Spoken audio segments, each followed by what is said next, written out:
Hello everyone. सो आज ethics की second class start करते हैं और आज का टॉपिक है द एसेंस ऑफ एथिक्स। ठीक है, सिलेबस में डायरेक्टली मेंशन है।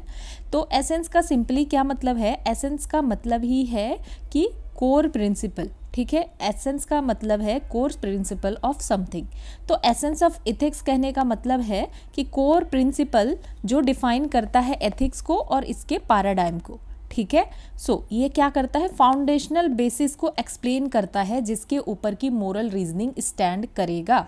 तो सिंपल सी बात है, एथिक्स का एसेंस का मतलब क्या है? कोर प्रिंसिपल जो कि एथिक्स को डिफाइन करता है और इसके जितने पैराडाइम है, वे ऑफ थिंकिंग है, ठीक है, सारे चीज़ों को ये डिफाइन करता है। एसेंस का मतलब क्या हो गया कि जब भी एसेंस ऑफ एथिक्स, तो एथिक्स किसके ऊपर स्टैंड कर रहा है? एथिक्स का कोर प्रिंसिपल क्या है? यही हो गया एसेंस। ठीक है, एसेंस ऑफ एथिक्स देखते हैं। जैसे फर्स्ट में हम देख सकते हैं मोरल इंट्यूशनिज्म। ठीक है, तो हम जैसे इंट्यूशन की बात करते हैं, अंदर की बात मतलब एसेंस। ठीक है, तो moral principle comes from self evident principle और फर्स्ट प्रिंसिपल। तो सेल्फ एविडेंट प्रिंसिपल और फर्स्ट प्रिंसिपल कहने का क्या मतलब है कि दीज आर इंट्यूटिवली नोन। ठीक है, जैसे कि हम कहते हैं ना कि हमारे अंदर से कुछ इंट्यूशन आ रहा है, तो इसको क्या नहीं किया जा सकता है? Can not be deleted from human heart. तो आपके इंट्यूशन कहाँ है? आपके अंदर ही है। ठीक है, तो इसको ह्यूमन हार्ट से अलग नहीं किया जा सकता है। Assumes existence of a natural moral law embedded in human. तो सिंपली क्या माना जाता है कि ह्यूमन जो है बाय नेचर अच्छे ही होते हैं और उनके अंदर भी उनका इंट्यूशन है, उनका अपना नेचुरल मोरल लॉ है। ठीक है, जैसे कि सारे कल्चर्स में हमें देखने के लिए मिलेगा कि लव है, कंपैशन है, ट्रूथफुलनेस है, ये सारी चीज़ें हमें क्या देखने के लिए मिलेगा? सारे कल्चर्स में देखने के लिए मिलेगा। एग्जाम्पल के तौर पे हम देख सकते हैं। तो सबसे पहले हमने एसेंस में क्या देखा? मोरल इंट्यूशन जो कि हमारे अंदर ही है। ठीक है, सेल्फ एविडेंट प्रिंसिपल और फर्स्ट प्रिंसिपल। ठीक है, देन अब हम देख सकते हैं कि एथिक्स जो है एब्सोल्यूट भी हो सकता है और रिलेटिव भी हो सकता है। ठीक है, तो एब्सोल्यूट और रिलेटिव एथिक्स कहने का क्या मतलब है? अगर हम एब्सोल्यूट एथिक्स कह रहे हैं, इसका मतलब क्या है कि जो यूनिवर्सल मोरल रूल्स है वो हर किसी के ऊपर अप्लाई होगा, हर जगह अप्लाई होगा, हमेशा अप्लाई होगा, इसीलिए ये एब्सोल्यूट है। मोरल कोड यहाँ पे क्या होगा? स्ट्रिक्ट होगा और चेंज नहीं होगा सिचुएशन और कल्चर के साथ। ठीक है, जैसे एग्जाम्पल देखें अगर हम कि डू नॉट लाई, झूठ मत बोलो। ठीक है, तो ये सबके लिए ही है, ऐसा नहीं है कि यहाँ पे झूठ मत बोलो गलत है और कहीं और पे झूठ मत बोलो सही है। ठीक है, रिस्पेक्ट ह्यूमन लाइफ, अब ह्यूमन लाइफ को रिस्पेक्ट करना ह्यूमन राइट्स एक्ट हो गया। तो ये सब क्या हो गया? एब्सोल्यूट एथिक्स हो गया। आप चाहे यहाँ रहे या किसी और कंट्री में रहें। ठीक है, ये सारी चीज़ें क्या है? एब्सोल्यूट है। पॉजिटिव से इसका क्या है एब्सोल्यूट एथिक्स का? कि क्लैरिटी है, स्टेबिलिटी है और यूनिवर्सल फेयरनेस हमें देखने के लिए मिलता है। अब इसके लिमिटेशंस भी हैं कुछ। ठीक है, तो ये कंसीडर नहीं करता किस चीज़ को? सर्कमस्टेंसेस को नहीं देखता, परिस्थितियों को नहीं देखता, क्योंकि ये तो यूनिवर्सल है। ठीक है, और ये एक तरीके से अगर कुछ एब्सोल्यूट एथिक्स है तो हो सकता है कि ये कल्चरल डाइवर्सिटी के लिए भी इनटॉलरेंट हो, क्योंकि यहाँ पे तो एक फ्रेमवर्क बना दिया गया है, एक एब्सोल्यूट सी चीज़ बना दी गई है कि ये हर किसी के लिए है। ठीक है, तो ये रिजेक्ट करता है लेसर इविल चॉइसेस की, जैसे कि कौन सा काम ज़्यादा सही है, कौन सा काम ज़्यादा गलत है, ऐसा कुछ नहीं है। जो लेसर इविल चॉइसेस है उसको भी रिजेक्ट करता है। ठीक है, जैसे इसमें एग्जाम्पल अगर देखें तो जो एब्सोल्यूटिस्ट्स हैं वो क्या कह रहे हैं? जो हिरोशिमा और नागासाकी का जो बॉम्बिंग था, तो वो जो एब्सोल्यूटिस्ट हैं वो कहेंगे कि 100% गलत था। ठीक है, वो ये इस चीज़ को वो इग्नोर कर रहे हैं कि हो सकता है अगर बॉम्बिंग ना होता तो ये और भी लंबा चलता, प्रोलॉन्ग्ड वॉर हो जाता। तो जो भी एब्सोल्यूटिस्ट हैं उनका कहना क्या है कि हिरोशिमा नागासाकी 100% रॉन्ग है। ठीक है, एग्जाम्पल के तौर पे समझते हैं। देन अब हम रिलेटिव एथिक्स को समझ लेते हैं। ठीक है, कि रिलेटिव एथिक्स जब हम कह रहे हैं इसका क्या मतलब है कि मोरालिटी जो है वेरी करता है सिचुएशन, कल्चर और पर्सपेक्टिव के साथ। ठीक है, जब हम रिलेटिव बोल रहे हैं मतलब ये फ्लेक्सिबल है, ये किसी कंटेक्स्ट के ऊपर डिपेंडेंट है और रियलिटीज़ के साथ एडेप्टेशन भी यहाँ पे हमें देखने के लिए मिलेगा। ठीक है, जैसे कि स्टीलिंग इज रॉन्ग, चुराना ऑब्वियसली गलत है, unless done to feed a starving family. लेकिन क्या अगर किसी ने चुराया, ठीक है, लेकिन कोई स्टार्विंग फैमिली था, उसको खिलाने के लिए चुराया, ठीक है, तो ये रिलेटिव एथिक्स है। मे बी ये किसी के लिए सही हो सकता है कि हाँ ठीक है, चोरी तो इसने करी लेकिन किसी भले काम के लिए किया, ठीक है।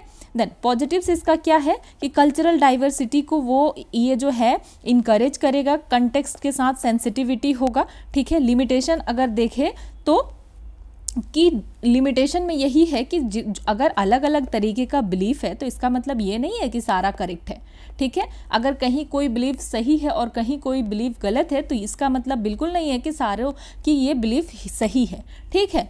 सो डिफरेंट बिलीफ का मतलब नहीं होता कि सब करेक्ट हैं, ठीक है। जैसे कि एग्जाम्पल अगर देखें कि डेंजरस टू से Nazi ethic was right for them, ठीक है। तो जो जैसे कि अगर हम देखें कि जो नाजी एथिक्स था तो नाजी जर्मनी और उनका जो एजुकेशन था तो उनको तो लग रहा था कि उनके अकॉर्डिंग सही है, ये सब कुछ भले के लिए हो रहा है, पर ये सही तो नहीं था ना। तो ये जो है ये बिल्कुल डेंजरस है, हम ऐसा तो नहीं कह सकते ना कि जो नाजी एथिक्स था वो सही था, ठीक है। तो इस तरीके से रिलेटिव एथिक्स, तो एब्सोल्यूट एथिक्स जो है इसका क्या है कि हर किसी के लिए हर जगह हमेशा वो सेम ही होगा, नहीं बदलेगा। और रिलेटिव जो है बदल सकता है सिचुएशन, कल्चर और पर्सपेक्टिव के साथ। हो सकता है जिस इस कल्चर में ये सही हो तो दूसरे कल्चर में ये गलत भी हो सकता है, ठीक है। अब इशू क्या आता है अगर एब्सोल्यूट और रिलेटिव एथिक्स है, इसमें कुछ क्या प्रॉब्लम है क्या? तो डिफाइनिंग मोरल एक्सप्लिसिटी, ठीक है। तो यहाँ पे हमें इशू देखने के लिए मिलता है कि हम डिफाइन कर नहीं पाते हैं मोरल एक्सप्लिसिटी को, ठीक है। तो मोरल एक्सप्लिसिटी को डिफाइन करने का मतलब है कि imposing on choice on other, ठीक है। तो ये हम क्या देख पा रहे हैं कि अगर जो है रिलेटिव एब्सोल्यूट जब हम कह रहे हैं तो हो सकता है किसी और की चॉइस को किसी दूसरे के ऊपर हम फोर्स कर रहे हैं, ठीक है। तो यहाँ पे जो है कन्फ्लिक्ट आता है अगर किसी को लेबल कर रहे हैं मोरल और इमोरल तो, ठीक है। तो मोरल एक्सप्लिसिटी को डिफाइन करने में इशू आता है। यहाँ पे क्या होता है कि हम एक किसी और की चॉइस को पूरा इम्पोज कर रहे हैं कि हर किसी के ऊपर यही लागू होगा। तो ये एब्सोल्यूट में हमें प्रॉब्लम देखने के लिए मिलता है, ठीक है। और रिलेटिव मोरालिटी में हमें क्या प्रॉब्लम देखने के लिए मिलता है कि relative morality is not anything goes, ठीक है। तो no single moral rule fits all situation. अब यहाँ पे यही प्रॉब्लम है क्योंकि रिलेटिव मोरालिटी का मतलब ये है कि यहाँ कोई सिंगल रूल फिट नहीं हो पाता है, ठीक है। जैसे यहाँ पे एक सिंगल रूल हर किसी के ऊपर इम्पोज कर दिया जा रहा है तो ज़रूरी नहीं हर किसी का चॉइस हो, तो उसी सेम तरीके का यहाँ पे प्रॉब्लम है कि यहाँ पे सिंगल रूल फिट ही नहीं हो पा रहा है हर किसी के ऊपर, ठीक है। तो it only means context matter. तो इसका क्या मतलब हो रहा है कि कंटेक्स्ट यहाँ पे मैटर कर रहा है। तो यहाँ हमने कुछ चीज़ों में इश्यूज देखा एब्सोल्यूट और रिलेटिव एथिक्स में, ठीक है। अब अगर एग्जाम्पल के तौर पे देखें तो यूथनेसिया, ठीक है। जैसे किसी को मारना तो इमोरल है ना, किलिंग क्या है, इमोरल है। लेकिन अगर कोई टर्मिनली इल पेशेंट है, इतना ज़्यादा बीमार है कि उसके बीमारियों का खर्चा नहीं उठाया जा रहा है, वो खुद खड़ा नहीं हो पा रहा है, वो बस किसी तरह जिंदा है, ठीक है। ऐसे टर्मिनली इल पेशेंट को जिसका कि सफरिंग इतना ज़्यादा है तो कभी कभी वो क्या डिमांड करते हैं कि इससे अच्छा तो मेरी लाइफ ही ख़त्म हो जाए, ठीक है। तो फिर क्या है, तो इथनेसिया मोरली राइट फील होता है। लेकिन जबकि किसी को भी मारना तो इमोरल है। तो ये क्या दिखाता है कि कंटेक्स्ट के साथ जो है मोरल जजमेंट भी कैसे बदल जाता है, ठीक है। अब एब्सोल्यूट एथिक्स का एग्जाम्पल देख लेते हैं कि कोई सिविल सर्वेंट अगर है और वो जो है क्या कर रहा है, मना कर रहा है कि वो कह रहा है कि लैंड रिकॉर्ड को ऑल्टर मैं नहीं करूंगा किसी भी पॉलिटिकली पावरफुल पर्सन के लिए। तो ये क्या है, एब्सोल्यूट एथिक्स है जहां पे ट्रूथ और लीगैलिटी को ऊपर रखा गया है, ठीक है। इसको कॉम्प्रोमाइज नहीं किया गया है। तो ट्रूथ और लीगैलिटी ये क्या है, एक एथिकल एक्शन है, तो इसको ऊपर रखा गया है, किसी भी पावरफुल पर्सन के लिए नहीं बदला गया। तो ये क्या हुआ, एथिकल एक्शन हुआ। अब रिलेटिव एथिक्स देखते हैं कि एग्जाम्पल आप कुछ भी ले सकते हैं, ठीक है। अगर आपको इससे बेटर एग्जाम्पल मिले तो आप ले सकते हैं। तो चेन्नई 2021 के फ्लड्स के टाइम में, ठीक है, a police officer breaking protocol to start early rescue, ठीक है। कि एक पुलिस ऑफिसर जो है, जो भी प्रोटोकॉल है कि क्या करना है पहले उसके बाद क्या करना है, तो उसको वो ब्रेक कर रहे हैं। क्यों ब्रेक कर रहे हैं, ताकि जल्दी से जल्दी रेस्क्यू किया जा सके। तो ये शो कर रहा है रिलेटिव रिलेटिव एथिक्स कि प्रोटोकॉल को ब्रेक करना तो बिल्कुल गलत है, लेकिन अगर किसी अच्छे कॉज के लिए किया जा रहा है तो वो सही भी है, ठीक है। तो ये इस तरीके से रिलेटिव एथिक्स जो है ये चेंज होता रहता है ग्रेटर गुड के लिए, ठीक है। अब कुछ और एक्स्ट्रा चीज़ें देख लेते हैं कि इथिकल और मोरल रिलेटिविटी, ठीक है। तो यहाँ पे different cultures, times and context के हिसाब से डिफरेंट मोरल बिलीफ हो सकता है, ठीक है। देन मोरल कन्वेंशनलिज्म, तो इसका क्या मतलब है, moral validity is accepted by particular culture, ठीक है। तो मोरल कन्वेंशन मतलब कहते हैं ना कि ये एक कन्वेंशन है। मोरल कन्वेंशनलिज्म का मतलब है कि एक कुछ चीज़ जो है इसको वैलिड माना गया है या एक्सेप्ट किया गया है किसी पर्टिकुलर कल्चर के द्वारा। देन मोरल सब्जेक्टिविज्म का क्या मतलब है कि moral validity is individual personal choice. Subjectivism का मतलब ही आप समझ रहे हैं कि सब्जेक्टिविटी की बात हो रही है, तो इसमें जो भी मोरली सही है या गलत है ये इंडिविजुअल का अपना पर्सनल चॉइस हो सकता है। और कन्वेंशनलिज्म का क्या मतलब हुआ कि जो भी मोरली सही है या गलत है इसको एक्सेप्ट किया गया है किसी पर्टिकुलर कल्चर के द्वारा, ठीक है। अब एक टर्म को समझते हैं, इथिकल स्केप्टिसिज्म, ठीक है। तो इसका क्या मतलब है, claims it is impossible to know what is morally right और मोरली रॉन्ग। तो जब हम मोरल स्केप्टिसिज्म की बात करते हैं तो इसका मतलब ये हुआ कि कुछ चीज़ों को समझना, ठीक है, ये मुश्किल हो जाता है कि ये मोरली करेक्ट है या नहीं है, ठीक है। तो ये हमने कुछ एक्स्ट्रा चीज़ें देख ली। अब नेक्स्ट देखते हैं एथिक्स वर्सेस लॉ, ठीक है। तो कोर आइडिया क्या है कि लॉ जो है एक मिनिमम स्टैंडर्ड सेट करता है ह्यूमन बिहेवियर के लिए, वहीं एथिक्स जो है एक मैक्सिमम स्टैंडर्ड सेट करता है ह्यूमन बिहेवियर के लिए, ठीक है। इसका क्या मतलब है कि जो अच्छे लोग हैं उनको लॉ की ज़रूरत नहीं है, ठीक है। And bad people will always find their way around law, ठीक है। तो जो अच्छे लोग हैं क्योंकि वो अच्छा काम कर रहे हैं तो उनको लॉ की ज़रूरत नहीं है, ठीक है। लेकिन जो ऐसे बुरे लोग हैं तो उनके लिए लॉ की ज़रूरत है। ये किसने कहा, प्लेटो। तो बेसिकली इसका क्या मतलब है कि जो है कि कोई भी अगर एक्शन है, ठीक है, तो लॉ क्या कर रहा है कि आप ये चीज़ नहीं कर सकते हैं, ऐसा आप करेंगे तो आपको पनिशमेंट मिलेगा। तो मिनिमम स्टैंडर्ड ये सेट किया। और एथिक्स क्या है, मैक्सिमम स्टैंडर्ड। कैसे, क्योंकि आप अपने इनर के हिसाब से, अपने कंसाइंस के हिसाब से काम कर रहे हो, भले ही आपके जो है लॉ में ये चीज़ हो, गलत हो या ना हो, लेकिन फिर भी आप वो गलत चीज़ नहीं कर रहे हो। तो ये एक मैक्सिमम स्टैंडर्ड जो है ह्यूमन बिहेवियर का सेट कर रहा है, ठीक है।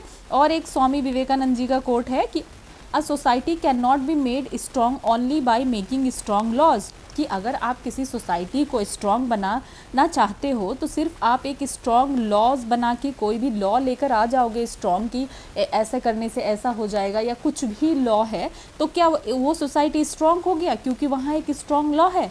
नहीं। But when it has people with good character, अगर गुड कैरेक्टर के लोग हैं तब तो लॉ की ज़रूरत ही नहीं है, क्योंकि यहाँ पे जैसा प्लेटो भी कह रहे हैं कि जो अच्छे लोग हैं उनको लॉ की ज़रूरत नहीं है, लेकिन बुरे लोगों को के लिए ही लॉ को लाना पड़ रहा है, ठीक है। सो अब डिफरेंसेस देख लेते हैं। बेसिस अगर देखें तो एथिक्स किसके ऊपर बेस है, पर्सनल बिलीव्स के ऊपर बेस्ड है कि क्या सही है और क्या गलत। और लॉ जो है कोई भी स्टेट अथॉरिटी या अथॉरिटी के द्वारा इस्टेब्लिश किया जाता है, ठीक है। क्यों किया जाता है? जो भी लीगली ज़रूरी है, जो चीज़ को लीगली इन्फोर्स करना, उसके लिए। फ्लेक्सिबिलिटी अगर देखें तो ये एथिक्स में वेरी करता है अक्रॉस इंडिविजुअल, ठीक है। और लॉ क्या है, स्टैंडर्डाइज्ड एंड यूनिफॉर्म है कि अगर किसी जगह पे वो लॉ अप्लाई है तो सबके लिए ही होगा, ठीक है। देन स्कोप अगर देखें तो एथिक्स क्या करता है, कवर करता है wide range of behaviours even those not covered by law. तो ये ज़्यादा वाइड कवरेज है इसका। एथिक्स में काफ़ी सारी चीज़ें हैं जो कि इवन लॉ में नहीं है, क्योंकि एथिक्स का क्या मतलब है कि आप कुछ अच्छी चीज़ों को ही देख रहे हो कि क्या करना चाहिए और क्या नहीं करना चाहिए, ठीक है। देन लॉ जो है ये रेगुलेट करता है specific action necessary for social order. अब लॉ को क्यों बनाया जा रहा है, लॉ एंड ऑर्डर क्यों, सोशल ऑर्डर को मेंटेन रखने के लिए। अब इन्फोर्समेंट अगर देखें तो एथिक्स जो है enforce internally through moral principle. आपका मोरल जो कह रहा है, आपका इनर कंसाइंस जो कह रहा है, आपके अंदर जो चीज़ है, ठीक है, तो ये इंटरनली फोर्स्ड है, इन्फोर्स्ड है। और लॉ जो है एक्सटर्नली लीगल अथॉरिटीज़ के द्वारा फोर्स किया जाता है। अब कंसिक्वेंसेस देखें तो एथिक्स में नो फॉर्मल पेनल्टीज़। तो अगर कोई चीज़ इथिकल है और उसके पीछे कोई लॉ नहीं है, तो अगर आप कुछ वॉयलेट करते हो तो आपको पेनल्टीज़ नहीं है, लेकिन लॉ में पेनल्टीज हो सकता है, फाइन या इम्प्रिजनमेंट। ठीक है, पर्पस क्या है? तो एथिक्स का पर्पस है कि इंडिविजुअल को गाइड करे कि वो एक मोरली एक्सेप्टेबल बिहेवियर करे, जो सही चीज़ है उसको लेकर जाए। ठीक है, देन लॉ जो है ये क्यों है? ताकि ऑर्डर को मेंटेन किया जा सके, राइट्स को प्रोटेक्ट किया जा सके और नॉर्म को अपहोल्ड करने के लिए। ठीक है, अब एथिक्स वर्सेस लॉ का एग्जाम्पल देख लेते हैं कि कुछ चीज़ जो है लीगल तो है, ठीक है, लीगल है, लॉ में दिया गया है, लेकिन ये अनएथिकल हो सकता है। ठीक है, अब इसका रिसेंट एग्जाम्पल अगर देखें, जो पॉलिटिशियंस थे ऑन बेल कैंपेनिंग, ठीक है, तो पॉलिटिशियंस जो जेल में थे वो जो है बेल में निकल करके क्या कर रहे थे? कैंपेन कर रहे थे, जनरल इलेक्शंस में देखा गया। ठीक है, ये लीगल तो है कि लीगली आप बेल से बाहर निकल के आप कैंपेन कर रहे हो, लेकिन अनइथिकल तो है। ठीक है, देन कैपिटल पनिशमेंट और अबॉर्शन। ठीक है, तो ये क्या है? कैपिटल पनिशमेंट और अबॉर्शन क्या है? लीगल है, but viewed by some as unethical as they involve taking a life. लेकिन कुछ लोगों को ये लग सकता है या लगता है कि कैपिटल पनिशमेंट और अबॉर्शन जो है क्या है? अनइथिकल है। क्यों? क्योंकि इसमें आप किसी और के लाइफ को ले रहे हो। ठीक है, लाइफ किसी की जान जा रही है। सो ये जो है लीगल तो है, लॉ में आपको जो है परमिशन दिया गया है कि आप ऐसा कर सकते हो, बट अनइथिकल हो सकता है।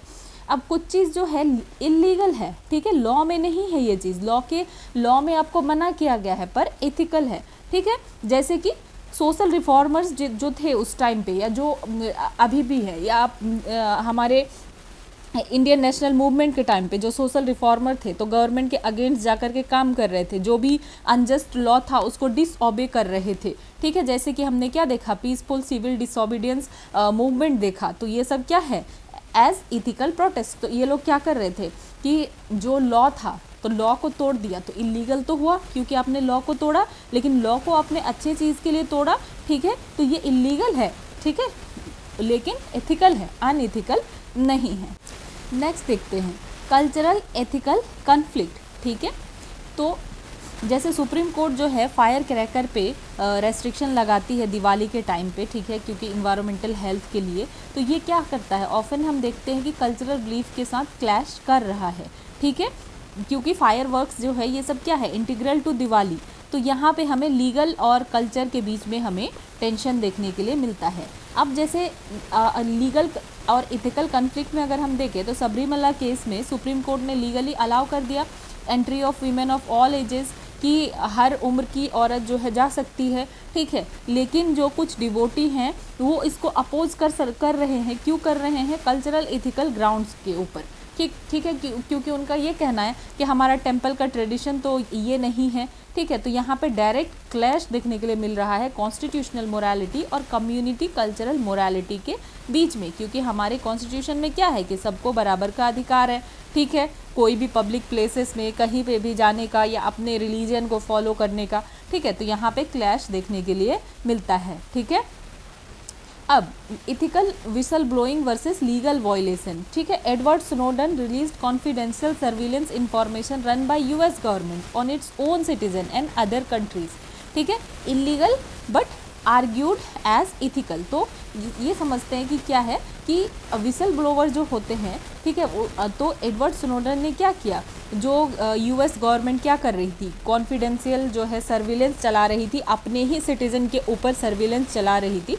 तो उसको जो है एडवर्ड स्नोडन ने क्या किया? सबके सामने जो है लेकर के आए। तो ये क्या है? इलीगल है, क्योंकि लॉ में तो ये मना है, लेकिन ये इथिकल है।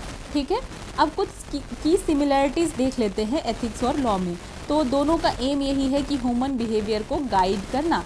ठीक है, दोनों जो है both seek to make society orderly, predictable और फेयर। दोनों चाहते हैं कि सोसाइटी को ऑर्डरली बनाया जा सके, प्रिडिक्टेबल बनाया जा सके और फेयर बनाया जा सके। ठीक है, और लॉ और एथिक्स अगर साथ में मिल कर के अगर दोनों का काम हो तो क्या हो सकता है? कन्फ्लिक्ट जो भी है, डिस्प्यूट जो भी है, उसको रिजॉल्व किया जा सकता है। ठीक है, जैसे एग्जाम्पल हम दे सकते हैं कि business conflict using both legal teams and ethical standard, कि बिजनेस कन्फ्लिक्ट्स को हम कैसे सॉल्व कर सकते हैं? लीगल टीम्स के साथ और एथिकल स्टैंडर्ड्स के साथ। तो ये कुछ एग्जाम्पल जो है हमने जो है देखा। ठीक है, अब समझते हैं मोरालिटी और एथिक्स। सो की आइडिया क्या है? तो मोरालिटी का मतलब हुआ क्या कि morality refers to personal belief of right and wrong shaped by culture, religion, upbringing. तो मोरालिटी का मतलब क्या हुआ, मोरालिटी, मोरल जो है ये पर्सनल हो गया, ठीक है, पर्सनल बिलीफ है। अगर दो इंसान है तो दोनों का पर्सनल बिलीफ अलग हो सकता है राइट और रॉन्ग को लेकर, जो कि शेप कैसे होता है, अगर हर कोई एक इंडिविजुअल है तो वो अपने कल्चर के हिसाब से, रिलीजन के हिसाब से, अपब्रिंगिंग के हिसाब से उसकी मोरालिटी हो गई, ठीक है। तो मोरालिटी क्या है, पर्सनल बिलीफ्स हो गया। देन एथिक्स के बारे में हमने ये क्या देखा, shared and codified standard guiding behaviour. ये एक शेयर्ड और कोडिफाइड स्टैंडर्ड गाइडिंग बिहेवियर है, ठीक है, with in a profession, institution और सोसाइटी। हर जगह एक एथिक्स है जो क्या है, कोडिफाइड है, एक गाइडिंग बिहेवियर है, ठीक है। अब नेचर देखें, डिफरेंस देख लेते हैं। तो ओरिजिन अगर देखें मोरल्स का, तो सिंपली क्या है कि इंडिविजुअल, पर्सनल और वैल्यू लेडन हो गया, वैल्यू ड्रिवन हो गया। एंड एथिक्स जो है ये सोशली अग्रीड होता है, प्रोफेशन बेस्ड होता है। अगर किसी प्रोफेशनल जगह पे आप हैं तो प्रोफेशनल एथिक्स है, ये कोडिफाइड है, ठीक है। फॉर्मेशन अगर देखें तो मोरल्स जो है कैसे फॉर्म होता है, तो ये जो है कोई भी इंसान जल्दी सीखता है और उसके अंदर वो डीपली इनग्रेन्ड होता है। ये जो उसका जो मोरालिटी है, उसका जो मोरल है वो ज़्यादा रिजिड होता है। एथिक्स जो है इसको फ्रेम किया जाता है रीजनिंग, प्रिंसिपल और गाइडलाइंस के थ्रू। एथिक्स जो है मोरालिटी से ज़्यादा फ्लेक्सिबल होता है। देन फ्लेक्सिबिलिटी और सब्जेक्टिविटी अगर देखें तो मोरल से ज़्यादा सब्जेक्टिविटी है, vary by person to person, क्योंकि कोई अगर अपने परवरिश से सीख रहा है, अपने आसपास के सोसाइटी से सीख रहा है, लोगों से सीख रहा है और उसकी मोरालिटी उसके अंदर है, तो ये वेरी करेगा। और एथिक्स जो है ज़्यादा ऑब्जेक्टिव है और यहाँ पे क्या है, allow consistent standards across situations, ठीक है। अब वाई डिसएग्रीमेंट, कुछ डिसएग्रीमेंट क्यों देखने मिलता है, even if ethical norms are common, तो एथिकल नॉर्म्स जो है कॉमन है, people apply them differently depending on personal values, cultures and life experiences. इसीलिए इथिकल मोरल कन्फ्लिक्ट जो है, मोरल इथिकल कन्फ्लिक्ट अराइज होता है। मतलब क्या कि आखिर जब दोनों ही सही चीज़ है तो फिर यहाँ पे ऐसा क्यों होता है कि डिसएग्रीमेंट होता है। डिसएग्रीमेंट एथिक्स और मोरालिटी के बीच में इसलिए होता है कि पीपल क्या करते हैं, एथिक्स को अपने अपने हिसाब से पर्सनल वैल्यूज़, कल्चर और लाइफ एक्सपीरियंसेस के हिसाब से यूज़ कर लेते हैं, ठीक है। सो अब आगे कुछ एग्जाम्पल देखते हैं, मोरालिटी वर्सेस एथिक्स का एग्जाम्पल, ठीक है। कि कोई सिविल सर्वेंट हो सकता है कि morally feel the urge to immediately release relief fund to a distressed family after a local tragedy, but administrative ethics require verification, documentation and adherence to financial rule, ठीक है। तो हो सकता है कि अगर कोई ट्रेजिडी हुआ है, ठीक है, तो जो सिविल सर्वेंट है वो चाहेगा कि जल्दी से जल्दी जो है रिलीफ फंड दिया जाए डिस्ट्रेस्ड लोगों को, ठीक है। तो उसकी मोरालिटी ये कह रही है, लेकिन एडमिनिस्ट्रेशन का अपना तो एथिक्स है ना कि उसको वेरिफिकेशन चाहिए, डॉक्यूमेंट चाहिए, ठीक है। तो ये सारी चीज़ें हैं। सो पर्सनल मोरालिटी यहाँ पे क्या हुआ, कंपैशन, ये कन्फ्लिक्ट कर सकता है प्रोफेशनल एथिक्स के साथ, प्रोसीजरल फेयरनेस और अकाउंटेबिलिटी के साथ। तो इसी वजह से हमें कभी क्या देखने के लिए मिलता है, टकराव देखने के लिए मिलता है एथिक्स और पर्सनल मोरालिटी में, ठीक है। क्योंकि यहाँ पे तो जो भी सिविल सर्वेंट है उसका क्या मन हो रहा है कि वो कंपैशन दिखाना चाह रहा है कि जल्दी से जल्दी यहाँ रिलीफ फंड जो है मिल सके उस फैमिली को, ठीक है, लेकिन एथिक्स है। सो एसेंस ऑफ एथिक्स में कुछ और चीज़ें देख लेते हैं कि क्या और भी कोर प्रिंसिपल्स हैं, ठीक है। ऐसे हमने तो इनफ देख लिया, बट कुछ और चीज़ें, ठीक है। तो जो कि बेसिकली हम जानते हैं कि एथिक्स क्या है, फ्रेमवर्क है राइट एंड रॉन्ग का, ठीक है। और दूसरा क्या है कि एथिक्स बेनिफिट करता है इंडिविजुअल को और सोसाइटी को, ये भी हमने ऑलरेडी पढ़ा हुआ है। एग्जाम्पल अगर देखें तो आरटीआई एक्ट जो है ये सिटीजन को एम्पावर्ड करता है और साथ के साथ क्या करता है, करप्शन को भी कर्ब करता है। तो यहाँ पे क्या हुआ कि एथिक्स जो है बेनिफिट किया किसको, इंडिविजुअल को भी और सोसाइटी को भी, ठीक है। देन अल्टीमेट गुड समम बोनम, ठीक है। मतलब क्या है कि इथिकल कंडक्ट जो है अपने आप में ही वैल्यूएबल है, ठीक है। अगर आप इथिकल कंडक्ट करते हैं तो उसका अपना ही वैल्यू है। अगर कोई एक अच्छी लाइफ, कोई अच्छा कर्म कर रहा है, वर्चुअस लाइफ जी रहा है, तो उसको एक इनर फुलफिलमेंट भी होता है। एग्जाम्पल देखें तो मदर टेरेसा, ठीक है, तो वो उन्होंने जो भी सर्व किया वो कंपैशन के लिए किया, ठीक है, उनका अपना कोई पर्सनल गेन नहीं था, ठीक है। देन एथिक्स क्या है, एथिक्स में हम क्या देखते हैं, जो मॉरल वैल्यूज़ जो है ये एक फाउंडेशन है, जैसे कि honesty, fairness, empathy, integrity, respect, ये सारी चीज़ें।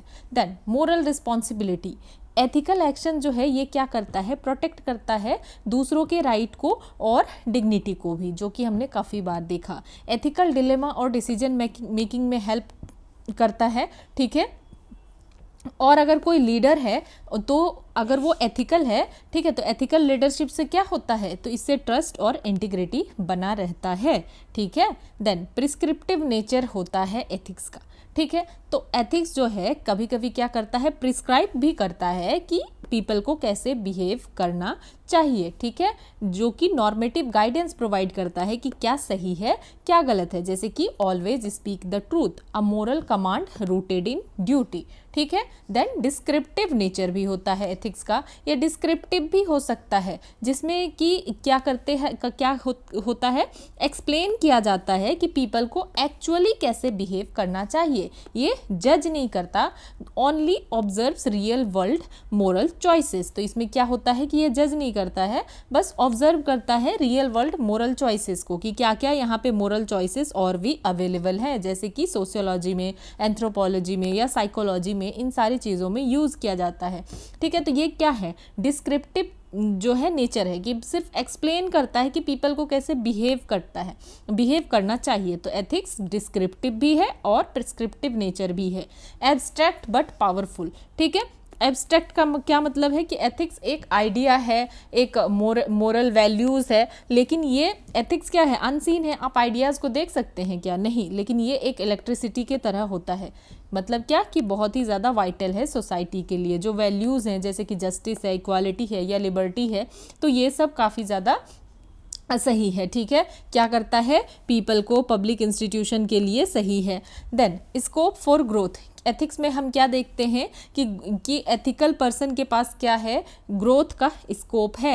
Ethics can be developed through reflection and learning. तो ऐसा नहीं है कि अगर कोई आज अनएथिकल है तो वो कभी एथिकल हो ही नहीं सकता, हो सकता है कि वो एथिकल हो, ठीक है, वो रिफ्लेक्शन और लर्निंग से सीख ले, ठीक है। Ethical maturity grows with experiences and awareness, और जो एथिकल मैच्योरिटी है ये धीरे धीरे और भी इंसान एथिकल बन सकता है एक्सपीरियंसेस से और अवेयरनेस से, ठीक है। तो ये हमने जो है एसेंस ऑफ एथिक्स देखा, और आज इस वीडियो को छोटा ही रखते हैं। नेक्स्ट फिर कल मैं डिटर्मिनेंट्स ऑफ एथिक्स और उसके आगे फिर कवर करूँगी, ठीक है। मिलते हैं नेक्स्ट वीडियो में।